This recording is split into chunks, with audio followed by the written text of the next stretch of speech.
Olá, bom dia a todos. É um prazer receber todos vocês aqui no nosso perfil no Instagram do Cruzado Advogados. É um prazer receber todos os colegas advogados, todos aqueles que militam na área do direito e que agora a gente passa por um momento tão complicado, né? Um momento tão difícil que é essa discussão a respeito de como vai ficar a situação do mundo, como vai ficar os nossos contratos, como nós vamos ficar daqui para frente. Então, de verdade, é um prazer receber a todos vocês para a gente poder começar a discutir a respeito dos contratos em tempos de pandemia. E hoje, de uma forma muito especial, receber conosco o desembargador Carlos Alberto França, que tem um cabedal de informações para poder passar para a gente, um desembargador muito importante aqui no nosso tribunal, a quem eu agradeço muito por ter aceito o nosso convite. Bom dia, desembargador, bom dia por ter aceito o nosso convite, de participar conosco nesse momento tão difícil para todos nós, né? O senhor que preside, inclusive, a comissão do coronavírus no nosso tribunal, no Tribunal de Justiça do Estado de Goiás. É um prazer para todos nós lhe receber, e o senhor que sempre solícito com todo mundo, ontem participou de uma live também com a OAB, para poder discutir esse momento que a gente está vivendo, e hoje se colocou à disposição, e eu agradeço muito ao senhor por essa abertura de estar conosco, com todos os colegas de várias partes do Estado, inclusive de outros estados, discutindo esse tema tão importante. Então, desembargador, é com o senhor, a gente aqui só está mesmo para poder lhe agradecer e fazer o chamado dos colegas. Muito obrigado, né, para falar, e o senhor vai poder falar muito sobre essa questão dos contratos e a aplicação disso no dia a dia, a aplicação disso no dia a dia dos juízes, dos advogados, dos embargadores, de toda a humanidade, né, que vai passar por esse momento. Bom dia, desembargador. Bom dia, doutor Diogo. Bom dia, advocacia que está assistindo, os advogados, os operadores do direito, como todos, os estudantes. É uma satisfação, doutor Diogo, debater um tema tão importante que vai nos atingir, né, atingir a todos nós, operadores do direito ou não, com vocês, com a advocacia. E nós, do Poder Judiciário, nós temos que estar abertos a essa participação, a esse debate, debatendo teses, né, que amanhã, certamente, em cada caso concreto, o Judiciário terá que se debruçar e definir. E, na verdade, doutor Diogo, nós estamos atravessando um momento, né, sem precedentes, né, na nossa geração, na geração anterior. Ninguém imaginava, né, que fôssemos enfrentar esse quadro. Essa pandemia, desde 11 de março, né, que a OMS declarou que era uma pandemia, ou seja, atinge todo mundo, ela traz consequências em vários setores da sociedade e certamente na área contratual também. E isso repercutirá na atuação dos profissionais profissionais do direito que lidam nesta área, tanto a advocacia como a magistratura. Estas categorias terão que enfrentar o tema, né? E certamente, doutor Diogo, é um tema que ele já começou a ser debatido e depois que passar essa pandemia, que nós torcemos que passe logo, é que os efeitos que já estão aparecendo, eles surgirão com muito mais força por um determinado tempo, né? E o judiciário certamente será chamado a resolver demandas nesse sentido. É interessante, doutor Diogo, essa questão da teoria da imprevisão, ela desde a época do rei Hammurabi, né, do Código Hammurabi, 3.000 anos, já se falava nessa possibilidade de discussão sobre o cumprimento de contrato se um fato anormal acontecer.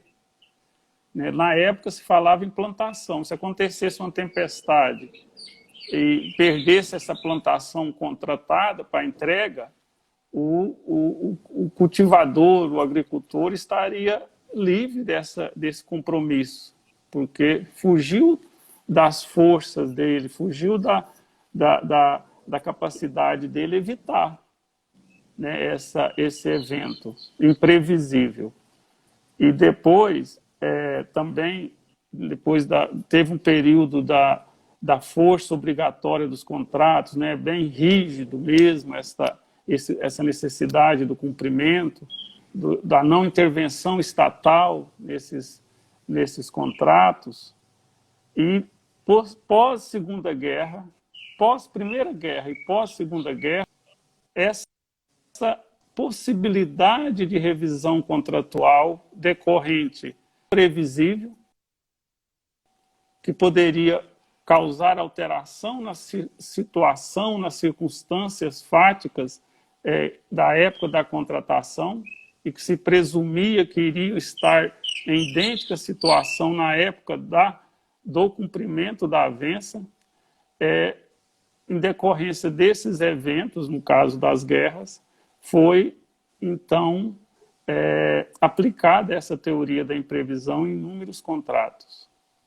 E, mais recentemente, o nosso Código de 2002, o Código Civil, trouxe claramente essa possibilidade. Então, doutor Diogo, nós teremos um campo vasto aí para debate nesta área do contratual e os efeitos da pandemia, né? E aí nós vamos... Desembargador, o senhor... Pois não. O senhor acha que a pandemia, ela já pode hoje a gente classificar ela como um evento que vai ensejar, podemos chamar assim, de força maior ou um caso fortuito? A gente já tem essa configuração de forma clara. É interessante, doutor Diogo, nós temos visto que inovações legislativas já estão acontecendo no país em decorrência dessa pandemia. Temos orçamento de guerra sendo analisado. Salvo engano, já foi até aprovado pelo Congresso. O próprio nome já fala, né, orçamento de guerra. Temos um projeto que já foi aprovado pelo Senado e agora foi para a Câmara, também tratando, nesse projeto especificamente, da possibilidade de alteração contratual em decorrência dos efeitos da pandemia. Tem um capítulo nesse projeto que trata especificamente dessa possibilidade em decorrência do Covid, das consequências do Covid-19 na economia.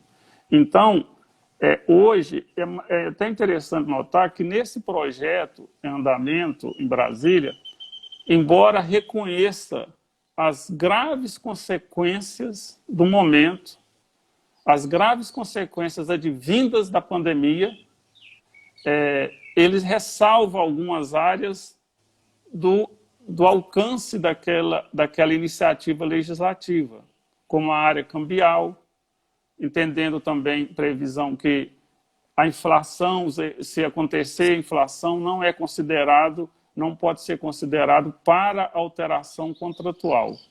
Então tem até uma discussão se isso não seria não está tendo aí uma incoerência, né? Se ao mesmo tempo que entende que os efeitos da pandemia são enormes para todos os setores, ressalva alguns setores, né? E o judiciário, nesse ponto, ele tem decisões já de algum tempo, entendendo que para a caracterização e aplicação da teoria da imprevisão, há necessidade de ser um fato imprevisível, extraordinário, com efeitos drásticos e que coloca uma das partes contratantes em situação mais prejudicial, de desequilíbrio entre as partes. Então, nesse caso da pandemia do Covid-19, recentemente, agora nesse mês, teve uma decisão do Tribunal de São Paulo, uma das câmaras de direito privado daquele tribunal, em sede de agravo de instrumento, de tutela de urgência, que foi negada pelo juízo de primeiro grau, onde o desembargador entendeu que, em decorrência dos efeitos nefastos da pandemia na economia, aquele contrato teria que ser alterado. Qual que era o contrato, doutor Diogo? Eram duas sócias numa empresa da área de alimentos. Uma sócia adquiriu da outra a sua participação societária, suas cotas, e ficou para o pagamento em diversas parcelas na área alimentícia. Ela comprou agora, recentemente, a parte da sócia no negócio. E como pagar essas parcelas se o comércio dela foi fechado por um ato governamental? Né, o fato do príncipe, né, no caso aí, uma força do Estado. Esse comércio não daria renda para essa compradora das cotas. Como que ela iria pagar? Então, o que o desembargador entendeu? Falou, olha, esse contrato tem que ser alterado, mas nós vamos parcelar em 10 vezes, salvo engano, 10 vezes, as parcelas com vencimento nesse período da pandemia, de alguns meses, de março a junho, salvo engano, a decisão dele, inicialmente, né? Então, ou seja, o judiciário, nesse caso, já entendeu que o efeito drástico, imprevisível, advindo desta pandemia, atingiu diretamente a capacidade da contratante de honrar o compromisso. Ela pode ser punida por isso, doutor Diogo? Quer dizer, o judiciário está entendendo que não. E realmente, esta teoria busca isso. Não a rescisão contratual, porque nós temos que buscar sempre a preservação dos contratos. Preservação dos contratos. E, nesse caso, o doutor relator entendeu que a preservação do contrato autorizava, ou melhor, dependia desse alongamento de prazo para o pagamento dessas parcelas. Então, a tendência, no meu ponto de vista, é que teremos inúmeros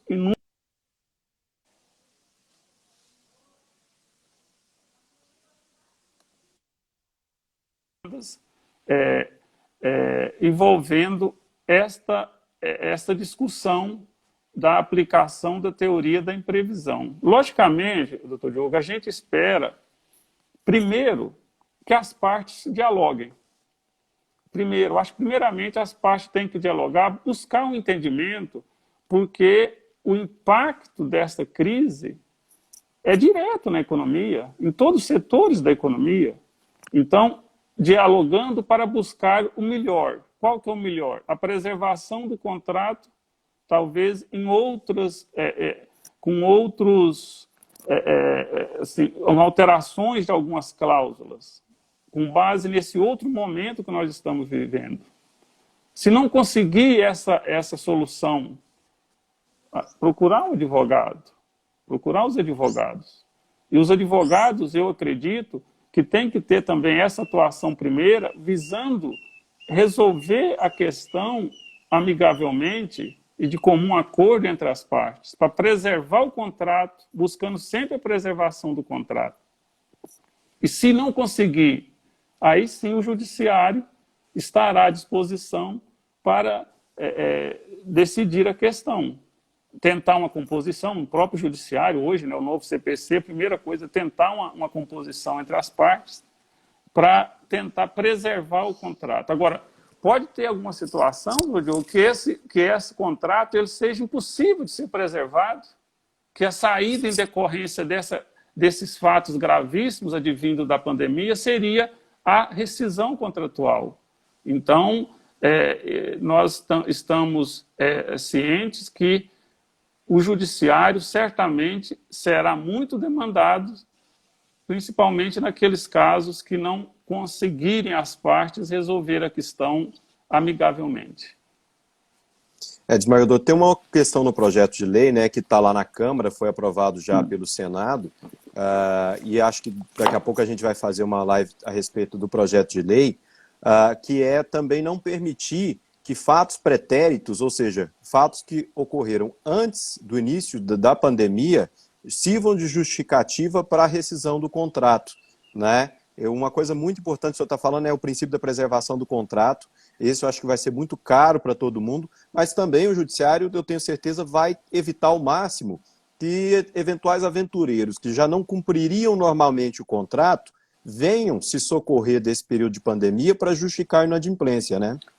Sem dúvida, doutor Diogo. E aí entra a boa-fé contratual, né? Nós temos que analisar isso. Imagina, e essa aplicação da cláusula da imprevisão, ela pressupõe que não haja um descumprimento anterior ao fato extraordinário que modificou as circunstâncias para o cumprimento do contrato.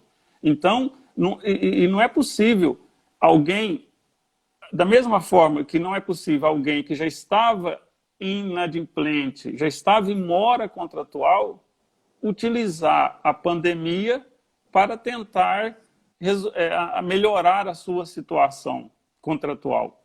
É claro que, de comum acordo, isso as partes têm liberdade, né, de diálogo. Agora, no judiciário, pela jurisprudência dos nossos tribunais, os fatos anteriores, ou inadimplência, ou falta contratual anterior ao evento imprevisível, extraordinário, essa situação não pode autorizar e aproveitar desse novo momento para buscar uma revisão contratual. Aí, da mesma forma, doutor Diogo, alguém que contrata hoje, no meio da pandemia, no curso da pandemia, não pode, a meu ver, amanhã alegar os efeitos dessa pandemia para buscar uma revisão contratual. Se já era sabido dele, já era previsível. É interessante que nesse ponto, doutor Diogo e operadores do direito que estão assistindo, nós tivemos uma época que o judiciário enfrentou muita questão da venda futura de soja com a ferrugem asiática e também com a alteração do dólar. Então, a pessoa vendia uma quantidade X de soja, recebia adiantado, o dólar lá embaixo, depois o dólar subia a cotação, e na hora da entrega dessa soja, o dólar estava em valor, em cotação maior. Ou então, na hora da entrega, houve uma perda, em decorrência da perda pela ferrugem asiática, não tinha a soja toda para integrar. E já recebeu, antecipado. O judiciário entendeu na época, tanto aqui em Goiás, como no STJ, que esses fatos, eles eram previsíveis. Eles eram previsíveis. Ferrugem asiática, para quem lida com a soja, pode acontecer, não é novidade. Da mesma forma, a alteração da cotação do dólar, da moeda americana. Então, o STJ entendeu, olha, esse fato não é extraordinário, esse fato não é imprevisível, né? Da mesma forma, se na época contratada não aconteceu nenhum fato extraordinário, ou aconteceu apenas por dificuldades financeiras do contratante devedor, que tinha que prestar uma obrigação, ele agora não pode aproveitar esse momento de guerra, podemos dizer assim, porque na verdade o é. Nós até estava lendo um artigo que, na verdade, a Terceira Guerra Mundial, né, os efeitos da terceira na economia, para o efeito da economia, e também as vidas, né, que estão se perdendo, né? Quantas milhares de vidas que já se perderam. Então, nós temos que ter muita cautela, porque a boa-fé, a preservação dos contratos e a necessidade primeira de observar o contrato. Esse princípio continua prevalecendo, doutor Diogo. A observância, a necessidade da observância dos contratos. Agora, é possível? Não, não é possível nesse momento, em algumas áreas da economia, em decorrência do efeito nefasto dessa crise de saúde, né, de saúde sanitária. Então, aí sim, aí seria permitido essa discussão. Em cada caso, nós temos que deixar bem claro que não há revisão contratual por atacado, né? Cada caso tem que ser examinado e verificados os impactos da crise sanitária nessa respectiva avença, doutor Diogo. Então, o senhor acha que nós vamos ter análises que não vai ter como ter uma receita de bolo pronta e acabada para tudo, né? Porque, olha bem, nós temos aí várias situações de contratos que vão ser de ramos que não foram tão atingidos. O setor farmacêutico, o setor hospitalar, ele não foi tão atingido monetariamente. Alguns setores, então vai ter que ter uma análise. Eu digo o seguinte, não dá para ter uma receita em que tudo vai ser julgado igual. Nós vamos ter que e esperar para uma análise pontual, momento a momento de cada uma das situações. E principalmente, né, doutor Diogo, tratando-se de contrato, cada avença, cada instrumento contratual, geralmente trata-se de algum ramo da economia, de negócios, com as suas peculiaridades, né, com as suas peculiaridades. Então, é difícil, nesses casos, ter até um repetitivo, por exemplo, uma repercussão geral, né, se chegar no Supremo, eventualmente, porque é muito particularizada cada transação, cada avença. Então, tem que ser analisado isso. O impacto da dificuldade econômica, do momento econômico, naquele instrumento firmado pelas partes.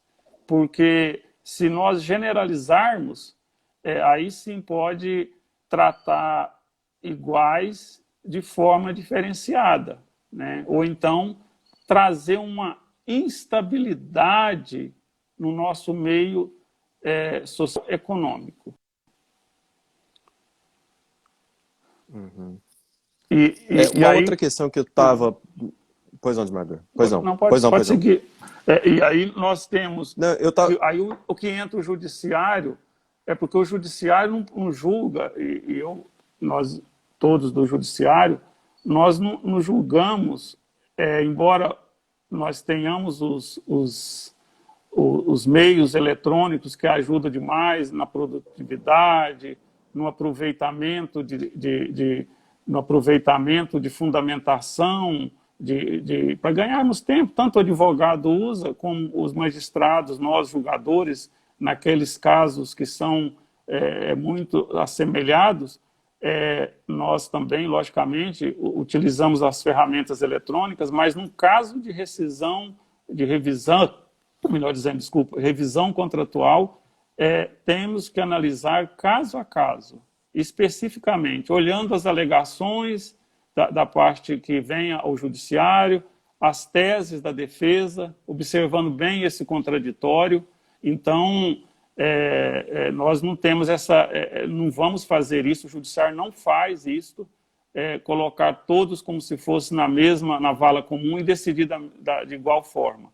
Então, vamos examinar caso a caso. Aqui na live a gente está vendo algumas questões que estão sendo colocadas e ver como é amplo nessa discussão, que vai desde a discussão das mensalidades escolares até as recuperações judiciais, que é uma questão que foi colocada até pelo professor Flávio Bonaducci, que mandou uma mensagem aqui a respeito da opinião dele, que essa pandemia gerará impacto também até na revisão nas recuperações judiciais, dos planos das recuperações judiciais apresentadas. Porque muitas vezes as empresas em recuperação, com a pandemia, não vão dar conta de cumprir os planos aprovados. E eu acho que ele tem toda a razão nesse sentido, em dizer que também nessa questão vai haver vai ter que haver a necessidade de rediscussão a respeito dessa matéria, porque pode ser que uma empresa, de fato, não consiga mais cumprir o plano aprovado, né, Edmardo?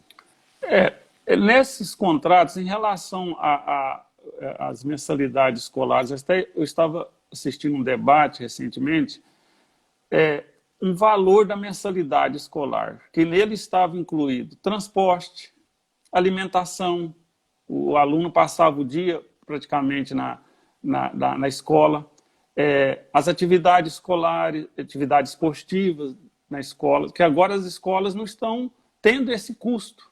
Então, naturalmente, nessa discussão, o entendimento era que naturalmente teria que ter uma recomposição, uma rediscussão desse valor, primeiramente entre as partes, né? Porque a escola teria um valor X estabelecido pela mensalidade, contando com a prestação de todos aqueles serviços contratados.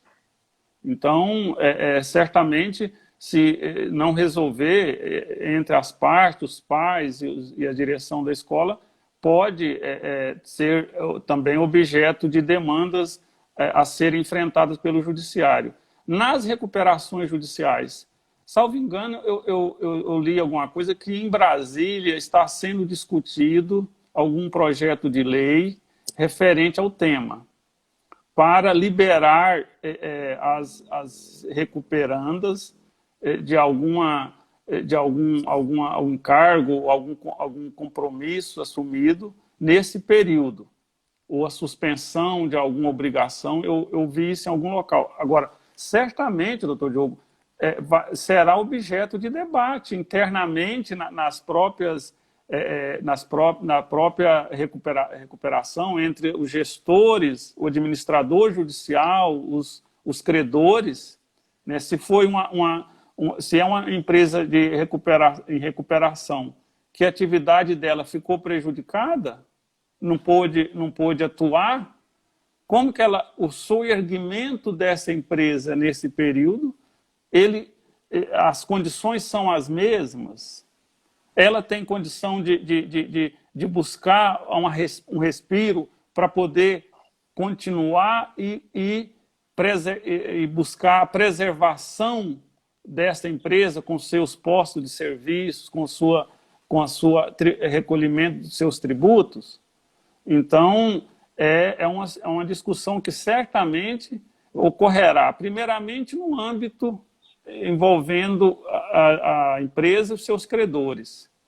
Depois, se eventualmente não conseguirem resolver por lá, o judiciário possivelmente vai ser acionado para essa discussão e essa deliberação sobre a matéria, porque as recuperandas, como participantes da economia, de vários setores da economia, certamente suportarão também os efeitos dessa crise, né, que nós estamos vivenciando. Então, na verdade, eu acho que inúmeros setores, né, vão debater esse tema, né, do cumprimento dos contratos em decorrência desta fase que nós estamos vivendo no mundo contemporâneo. Quer dizer, que não é só no Brasil, que é mundial, né? O problema é mundial, né? Então, desde quando começou na China, que nós não tínhamos a dimensão que iria chegar essa crise, até algum tempo depois da finalização da pandemia, porque os efeitos na economia, eles se alongam no tempo. Não quer dizer que terminou a pandemia ou controlou a pandemia, as atividades econômicas voltaram à normalidade, automaticamente as empresas já terão condições, os contratantes, de dar efetividade, efetivo cumprimento aos contratos. Então, é um debate que vamos enfrentar. E são várias áreas, porque, por exemplo, além do caso fortuito da força maior, o senhor falou agora há pouco a respeito do fato do príncipe, porque você também tem mesmo a total impossibilidade, até porque o Estado te impede a produção em alguns momentos, né? Que é uma discussão também muito importante, que, por exemplo, a gente está tendo aqui no Estado várias demissões em hotéis. e os hotéis não podem funcionar. Então, você começa a ter o questionamento a respeito desse contrato justamente pela impossibilidade de funcionamento, né? Aplicada pelo Estado, e não só pela, óbvio, como efeito da pandemia, mas não é por não nenhuma vontade das partes, e sim sobre a força do Estado também, né, Edmar? É interessante que em relação aos hotéis e pacote de turismo e em toda essa área, teve até uma medida provisória, né, observando, tentando amenizar a situação dessas empresas, determinando que a devolução do valor de uma reserva, do valor de uma passagem aérea, seja ao longo do tempo, até de 12, a devolução em 12 vezes, se não as primeiras opções, se não ocorrer a remarcação do pacote, a remarcação da reserva no hotel, nos hotéis. Então, o próprio governo preocupado com o setor, porque se for devolver tudo de uma vez, uma parcela única, quebra, aí arrebenta com o setor, mais ainda, né? Então, eu vejo assim que há essas consequências e decorrente da ação do Estado, do município. Quer dizer, o Estado e o município, né, ele tem, e como a União também, o Supremo já decidiu que é concorrente essa atuação, e esses entes da federação têm obrigação de tomar providências para preservar a vida. A necessidade, a ciência que tem que predominar. Isso o Supremo, o STJ, o Judiciário também nos estados, tem decidido nesse sentido. Olha, a ciência, os técnicos da área decidiram que, de acordo com a OMS, o melhor a fazer nessa linha, naquela linha, que se faça. Lógico que, em decorrência dessa atuação do Estado, a força poderosa do Estado advém consequências na área econômica para as empresas. As empresas não podem funcionar. A aviação, o transporte aéreo no Brasil, no mundo inteiro, né? Em Nova York, um aeroporto de Nova York, um dos mais movimentados do mundo, esses dias eu estava lendo, 4% o movimento que restou naquele aeroporto. Quer dizer, de 100%, 96% deixaram as aeronaves de aterrissarem naquele aeroporto, porque o movimento mundial na área da aviação praticamente foi extinto, né, extirpado nesse momento. Então, essas consequências de atos do governo, o governo no geral, quando eu digo do Estado, melhor dizendo, né, melhor que do governo, serão suportadas pelos contratantes, né? Aí vem o fato do príncipe, né? Decorrência dessa ação oficial, né? Dessa ação oficial. Então, interessante até, nesse lado aí também do setor público, né? Da relação também, que foge um pouco do fato do príncipe, mas consequências também desse fato. Algumas empresas procuraram o Poder Judiciário para postergar o recolhimento do imposto, do ICMS. E já foi noticiado, estou falando que é um fato público, a decisão é pública, a notícia foi dada nos jornais, que grupos de empresas, não só em Goiás, mas fora do estado também, estão procurando o judiciário alegando essa incapacidade de recolhimento dos tributos nesse momento. E apontando perda na arrecadação e decorrente desse fechamento, dessa redução da atividade econômica. Então, nesse caso específico de Goiás, foi decidido no sentido contrário à postulação liminar. Logicamente, o judiciário vai abrir o contraditório e depois fazer uma análise profunda no mérito para decidir. Então, teremos também esses questionamentos na relação cidadão empresa com o setor público, decorrente também das consequências da pandemia, né? Então, vamos ver o que vai ser as definições do Poder Judiciário nessas questões também, doutor Diogo. Uma pergunta que sempre está tendo aqui, e eu tenho visto, é a respeito dos contratos de locação, né? Esses vão ser profundamente atingidos, né? O projeto de lei que foi aprovado no Senado, ele proíbe o despejo, né, até o final do ano. Eu acho que também vai ser uma situação bastante discutida nos contratos de locação, especialmente locação comercial, né, desembargador? Porque na locação comercial, várias empresas, como não estão podendo funcionar, também vão se socorrer muito, e aí eu acho que vai ter muita dificuldade de conciliação, né, a respeito desses valores. São interesses complicados, né? Essa questão da relação locatícia, ela é séria, e naquele projeto que foi mencionado aqui, que está no Senado, está na Câmara agora, aprovado pelo Senado, trata diretamente da questão.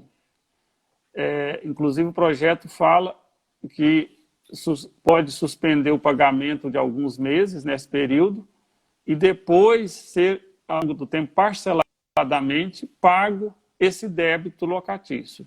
Então, eu vejo assim, que é uma relação que pode realmente desaguar no judiciário, né, um número considerável, mas que nós torcemos, e que o ideal é o quê? Que as partes, locadora e locatária, que essas partes conversem, dialoguem e busquem a melhor saída. Por quê? O proprietário do imóvel precisa da renda para viver. É a renda que ele tem, o investimento que ele fez ao longo da vida. É justo que ele deixe de receber o aluguel, que alguém possa usufruir desse imóvel e não fazer a justa contraprestação, que é o aluguel? Aí, do outro lado, o inquilino, o locatário, vai dizer, olha, as minhas atividades da minha empresa não pôde funcionar por esse longo período.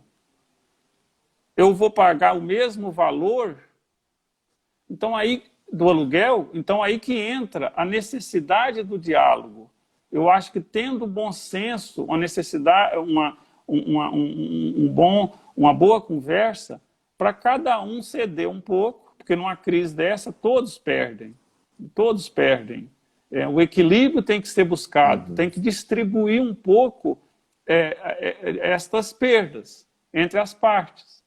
Mas, como você falou, doutor Diogo, é uma relação que pode se tornar conflituosa nessa discussão. E aí nós teremos, né, tanto o judiciário estará aberto naquilo que não for resolvido entre as partes ou por outras formas de composição, e vamos arbitrar a questão. Será o nosso papel também, né?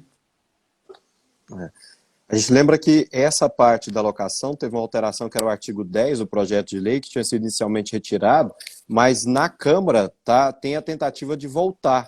Então, essa questão de dispor, inclusive eu assisti uma live semana passada, em que participou o professor Otávio, que é o redator intelectual, vamos dizer assim, do projeto, e o professor Salve Venosa, e eles discutiam a necessidade disso ficar um pouco mais claro, por isso que foi retirado e voltar isso na decisão. Agora tem uma pergunta aqui, desembargador, do professor Geo Walter Correia, a respeito da aplicação desses princípios nos contratos públicos. A gente está falando muito aqui na esfera privada, né? E nos contratos públicos? Ele pergunta se isso também teria aplicação nesses contratos de direito público. Doutor Diogo, o contratante com o setor público, o próprio Estado também, né, como contratante, poderão suportar os efeitos desta crise. Vamos considerar um exemplo: alguém contrata com um município o asfaltamento de algumas ruas. E não tem como é impedido de chegar o produto para esse asfaltamento. Né? Como que vai cumprir o contrato no tempo avançado? Então, está aí. A pandemia pode atingir diretamente o cumprimento de um contrato firmado com o setor público. Ele poderá ser punido por isso? De acordo com o contrato, com as consequências do contrato? Foi culpa dele o descumprimento? O poder público, um determinado município que foi severamente atingido pelos efeitos da pandemia, que foi gravíssimo naquele determinado município, atrasa o pagamento de uma parcela de um certo contrato. Se ele comprovar que foi em decorrência do efeito dessa pandemia, ele suportará as consequências dessa mora contratual ou não? Então, eu vejo que ser plenamente possível essa discussão também envolvendo contratos públicos, né, contratos administrativos, nesse momento. E por essas mesmas consequências do Covid-19, nessas avanças também. Então, certamente chegará ao judiciário esta discussão, e falando em tese, é plenamente possível. Agora, como nós falamos que serve da mesma forma para os particulares, serve também para os contratos públicos, caso a caso, a exame individual. Não pode um gestor falar, não, é consequência da pandemia, não paguei e não posso pagar. Não é assim. E não pode também a empresa falar, eu deixei de cumprir por conta que eu estava impossibilitado de agir, por conta do fato do príncipe, por exemplo, de uma medida governamental. Então, tudo é questão de prova naquela individualidade contratual. E o judiciário certamente estará atento para aprofundar o exame e dar uma decisão buscando a melhor saída, a melhor definição.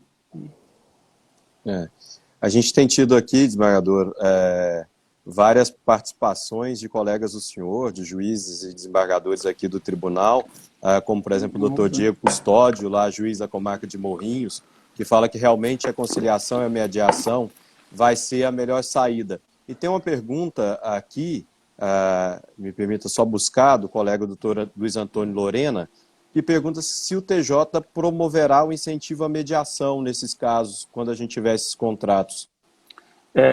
Antes, doutor Diogo, eu queria cumprimentar meus colegas, magistrados, tanto do tribunal, meus pares, como os colegas de primeiro grau, doutor Diego, né, que foi mencionado, lá de Morrinhos, né? Então, esse enfrentamento pelo tribunal e essa busca pela conciliação, ela é uma constante no Poder Judiciário, e até a orientação até do próprio CNJ, e agora do próprio CPC. O CPC novo coloca como condição, um dos primeiros atos no processo, uma audiência de mediação, de conciliação. Então, no tribunal, da mesma forma, na fase recursal, o relator pode encaminhar. Quantas vezes nós já retiramos processos de pauta para encaminhar para o SEJUSC, que atua no segundo grau, e no primeiro grau, então, é uma constante. Nós temos inúmeros centros de conciliação vinculados ao Poder Judiciário, e nossos magistrados sempre também olham com muita atenção essa possibilidade, porque a conciliação, numa conciliação, encontra-se a saída, a resolução mais justa e mais aceitável pelas partes. Porque se não tiver conciliação, vem a mão forte do Estado juiz decidir. E o Estado juiz decidindo, nós, como magistrado, buscamos sempre acertar e fazer justiça. Né? Dar a cada um o que é seu. Mas nem sempre o direito ele não é uma ciência, lógico, não é uma ciência exata. Então, o meu sentimento de justiça e interpretação da lei, certamente, a maioria das vezes, a parte que não consegue êxito, ela não se conforma. Fala, eu fui injustiçado pelo Poder Judiciário. Então, por isso que, e nessas situações de demanda envolvendo contratos, desentendimento contratual, esta composição, esta mediação será, essa tentativa, tenho certeza, será um ponto importante a ser observado pelo Poder Judiciário, doutor Diogo. Desembargador, é verdade. Eu acho que todos nós teremos muitos desafios daqui para frente, né? O equilíbrio vai ser muito importante em todos os casos, né? O equilíbrio nesse momento em que a gente se afasta do trabalho, né? Tenta trabalhar de casa e tal. E uma questão, desembargador, o tribunal volta os prazos a partir do dia 1º de maio? Já está definido isso ou ainda não? Eu queria saber também, doutor Diogo. Assim, Porque vai ter que esperar o CNJ, né? Porque essa informação depende... Hoje nós temos uma resolução do CNJ que suspende os prazos até 30 de abril. Nos processos eletrônicos, eu penso que talvez possa ter um tratamento diferenciado. Tanto que nos atos primeiros aqui do tribunal sobre o funcionamento nesse período de plantão extraordinário, nesse período de pandemia, falava-se até 17 de março a 17 de abril. Depois veio o ato maior do CNJ, logicamente, a quem nós estamos vinculados administrativamente, e colocou de até 30 de abril. Então, certamente, o CNJ vai examinar e reexaminar a questão num sentido ou no outro, ou prosseguindo com a suspensão ou não. Eu, particularmente, e nós somos livres, né, nesse ponto, para externar nossa opinião, lógico, respeitando o CNJ, eu particularmente torço para que, em relação, pelo menos aos processos eletrônicos, os prazos voltem a correr, a tramitar normalmente a partir de 30 de abril. Uma outra questão que já também é muito importante é que é muito complicado, desembargador, achar que a gente vai voltar atrás em alguns pontos, né? Os tribunais estão se acostumando, a gente viu o Supremo fazendo sessão virtual essa semana, e eu acho que essa virtualização das sessões de julgamento, dos processos, é um caminho sem volta, mesmo depois da pandemia, né? Doutor Diogo, eu vejo assim que nós temos que tirar lições das crises, né? Nós temos que tirar aprendizado. E aquilo que funcionou durante um período de pandemia, quem sabe possa ser aproveitado para a frente. O home office hoje demonstrou, o Tribunal de Justiça de Goiás está entre os mais produtivos desse país. Nós temos números mostrando, e foi divulgado até na página do CNJ ontem, que essa produtividade de Goiás assim, teve um crescimento muito considerável nesse período. E isso em vários outros tribunais também tivemos esse crescimento. Por quê? Por que está rendendo mais em casa? Justifica um fórum ficar aberto o dia todo? Os servidores tendo que se deslocar de casa para o fórum, os magistrados? Justifica, não seria razoável que estabelecesse alguns dias ou horas por dias para, quando não tiver audiência, logicamente, para o magistrado ficar no fórum e permitir que ele fique no seu escritório, na sua casa, produzindo, assim como os servidores? O não utilizar, ter um uso melhor da informática, da eletrônica, para contato advogado, juiz. Então, são questões, doutor Diogo, que certamente pós-pandemia serão debatidas E isso aí vai repercutir em quê também? Na economia. O Estado, a crise é total nos estados, ou no Estado brasileiro. Então, teremos economia de água, de luz, gasto com energia, né? Então, pessoas nas ruas, não só no setor, no Poder Judiciário, mas em vários setores do serviço públicos e até da economia do país, em setores privados.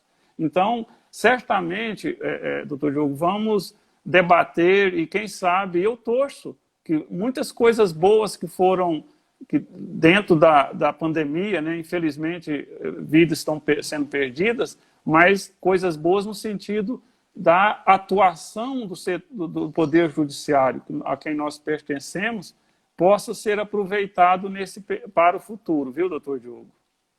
Essa também é a opinião aqui do Dr. Clauber Abreu, juiz lá da 15ª Vara Civil aqui de Goiânia, que fala que os avanços tecnológicos que se demonstram úteis ao bom e ágil andamento dos processos nesse momento devem ser mantidos, mesmo após superado o momento de exceção. Acho que é a mesma opinião do senhor, né, desembargador? Ah, sim, o Dr. Clauber, um abraço a ele. Ele tem uma visão muito moderna sobre essa atuação e o uso da eletrônica, que é a visão da maioria absoluta dos magistrados do Estado de Goiás.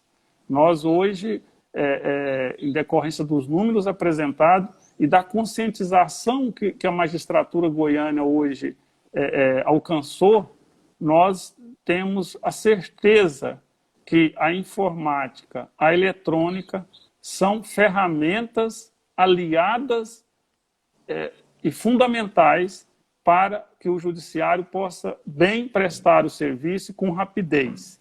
Então, eu espero realmente que nós possamos aproveitar essas experiências, viu, doutor Diogo? E a advocacia também, né? A advocacia...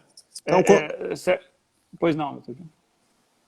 Pode falar. Não, é isso mesmo. Acho que a advocacia ela vai mudar também muito, porque nós, advogados, a gente vai mudar a forma que a gente trata, com canais abertos como a gente está tendo. Óbvio que ainda hoje você não consegue o despacho, algumas questões são mais complicadas, mas a rapidez, e ontem, conversando com o desembargador, tem uma Câmara do Tribunal que ela já baixou para menos de 500 processos o acervo. Né? O desembargador França é diferente, porque o acervo dele é zero sempre, né? Ele zera toda semana, né? São poucos desembargadores que fazem isso, mas algumas câmaras têm aproveitado muito o home office para zerar a quantidade de processos. Isso é muito importante, né, desembargador? Sem dúvida. E talvez a gente não zera mais porque os prazos estão suspensos, né? Então, se os prazos voltarem, né? Sim, aí a produtividade ainda vai ser mais evidenciada nesse período, né, a elevação da produtividade. E o nosso tribunal é um dos mais produtivos do país, né, em todas as câmaras, no geral, é um tribunal muito produtivo. E no primeiro grau também. Tanto o primeiro e o segundo grau são produtivos demais em Goiás. Estamos dando a nossa contribuição para a sociedade, que é nosso papel também. Nós não estamos fazendo nenhum favor, mas eu quero mostrar e ressaltar esse compromisso que nós temos, que o judiciário tem, numa boa prestação de serviço. E os advogados, logicamente, talvez na área penal, porque ainda não, os processos ainda não estão digitalizados, e a busca e a expectativa é que cheguemos a esse ponto, mas não é culpa do judiciário.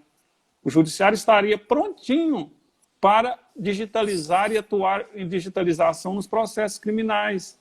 Mas o Estado, na sua estrutura, nesta área, tem dificuldades, porque aí teria que ter um funcionamento a contento da eletrônica, da informática, desde a delegacia. E todas as delegacias do Estado. Então, a gente sabe das limitações do Estado nessa área, mas nós esperamos, com o apoio do tribunal, com o apoio do CNJ, conseguir que o Estado melhore, o Estado de Goiás melhore nessa área da digitalização e colocar os processos criminais também via eletrônica. Inclusive, ressaltando aqui que nas sessões criminais agora já aconteceram sessões pelo sistema eletrônico, sessões colegiadas presencial, né? Mas ontem a primeira Câmara Criminal realizou a sessão virtual da primeira Câmara, foi transmitida pelo YouTube, né? Eu assisti um pedaço e foi muito interessante a sessão transmitida. Desembargador, eu queria, já encerrando, porque se daqui a pouco o Instagram derruba a gente por conta que ele tem um limite de 1 hora, eu queria muito agradecer ao senhor, de verdade, eu acho que foi muito esclarecedor, o senhor falando sobre todos esses temas, né? Eu acho que contribuiu muito para todos que assistiram, a audiência enorme e muito qualificada. Agradecer todo mundo que está assistindo aí da sua casa, aos desembargadores, aos juízes, aos advogados, empresários, agentes políticos também que vejo que estão aqui participando dessa live. Muito obrigado, desembargador, pela disponibilidade do senhor, tá? Por estar conversando hoje conosco e por estar conversando com toda a classe. Eu vi já conversando com várias outras pessoas e muito obrigado por essa disponibilidade que o senhor está tendo com toda a comunidade, com toda a sociedade nesse momento, desembargador. Nós é que agradecemos, doutor Diogo, a oportunidade de conversar contigo, com a advocacia, com os colegas, e agradecer também a participação dos colegas magistrados de primeiro e de segundo grau, nossos servidores, todos os operadores do direito, e dizer, doutor Diogo, que o Poder Judiciário não faltará jamais com a sociedade goiana. Nós estaremos lá prontos, com muita responsabilidade, com muito compromisso, para enfrentar todas as demandas que possam chegar ao Judiciário. E estaremos firmes nesse propósito de fazer justiça, de distribuir a melhor justiça. E para isso contamos com a atuação importantíssima da advocacia, que pela Constituição é imprescindível, né, a distribuição da justiça, e dos servidores, e nós todos magistrados imbuídos desta vontade de trabalhar, vontade de fazer e distribuir a tão esperada justiça. Muito obrigado a todos, conte sempre comigo, e a advocacia tem todo o nosso apreço e nossa dedicação no nosso dia a dia. Muito obrigado. Obrigado, desembargador. Obrigado a todos que nos assistem, a todos os colegas advogados. E eu estou vendo aqui que são muitos colegas advogados de várias partes do estado, do interior, muita gente aqui acompanhando com a gente, alguns servidores do tribunal. Muito obrigado a vocês também. E aí fica o nosso agradecimento especial, desembargador França, por esse trabalho, e em breve nós nos encontramos para uma próxima live. Gente, um abraço e até a próxima. Boa tarde. Muito obrigado. Boa tarde. Boa tarde.